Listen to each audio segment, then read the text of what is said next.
I was given the news that it had spread through my whole body, and there's nothing that they can do. The cancer had gone in remission, then it came back. They had determined that I had masses in my lymph nodes and on the base of my tongue that were consistent with squamous cell carcinoma.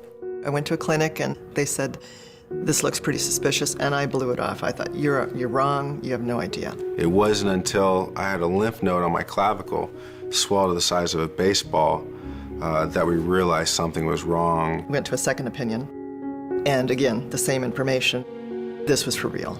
At the time that I received the diagnosis, I was about halfway through one of the biggest projects of my career. I became hypersensitive to anything people said. I felt like I lost everything. No matter what you're doing, career-wise, your mind quickly shifts to, well, what am I going to do about this, and what does this all mean? I asked a couple of very simple questions. Who knows more about this than anybody in the world? They said, a doctor by the name of Ezra Cohen, who was at the University of Chicago. And he said, now where was it you said you were from again? San Diego. And he said, well, I'm moving there in 2 weeks. And I said, really? Why? And he said, this is where the best science in the world is.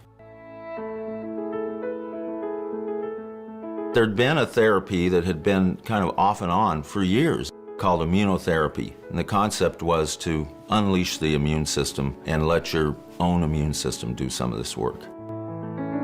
When you come upon something like this in life, you work on it.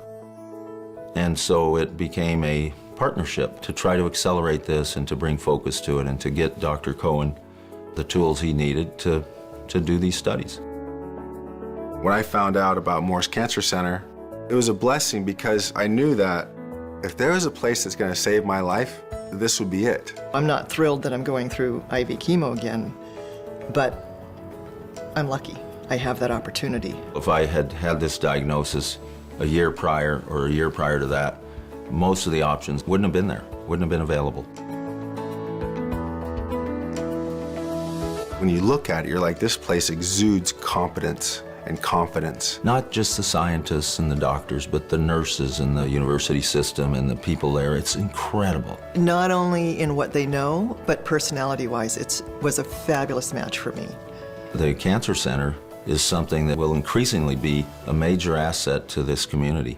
When you're diagnosed with a disease, you start kind of thinking about your life and the things that you've always wanted to do. And in my case, it was to learn the sport of triathlon, to become an Ironman one day. My care team at UCSD became my new family. I'm 145 pounds, okay? Don't even have the strength to walk from my bed to the bathroom. And I tell them that I'm gonna do the Ironman, I'm gonna be a triathlete, and I'm gonna do these things that I've never done before. Not once did they ever doubt it.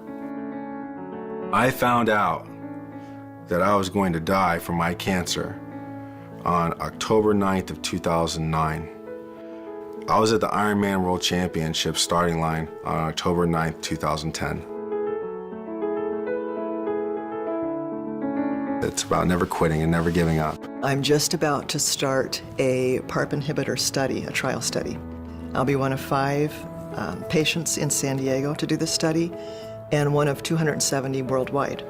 So again, how fortunate am I? This study that isn't everywhere is in my backyard because there aren't many places in our nation that have the facilities and the compassion. This is the team I believe in.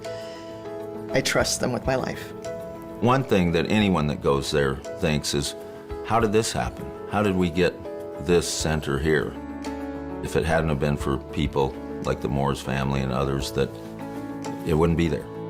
If you want the best scientists, if you want the best technology, and if you want to continue saving lives and making advancements, we have to have the support. We're in the middle of a giant paradigm shift in cancer.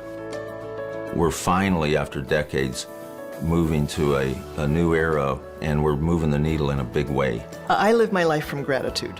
No matter how rotten the day, I believe I can find something for which I'm very grateful. And I think we all can do that.